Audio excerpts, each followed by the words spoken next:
ഒമാനിൽ മഴ തുടരുന്നു. വിവിധ ഗവർണറേറ്റുകളിൽ ഇന്ന് രേഖപ്പെടുത്തിയത് കനത്ത മഴ. കഴിഞ്ഞ ദിവസം ഖസബ് വിലായത്തിൽ നിന്നും കാണാതായ യുവതിയെ മരിച്ച നിലയിൽ കണ്ടെത്തി.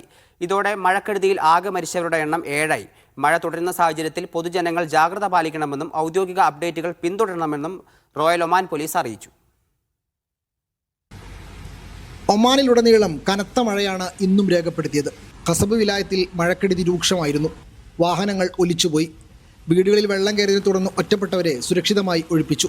മുസന്തം കൗണ്ടിലെ civil defence and ambulance authority വിഭാഗം സ്ഥലത്തെത്തിയാണ് രക്ഷാപ്രവർത്തനം നടത്തിയത്.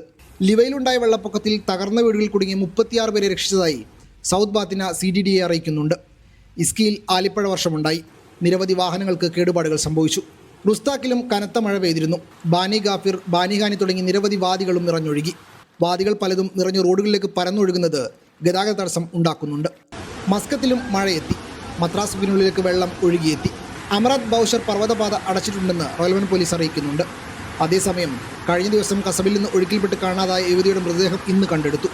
ഇതോടെ മഴക്കെടുതിയിൽ മരിച്ചവരുടെ എണ്ണം 7ആയി. Media 1 Muscat.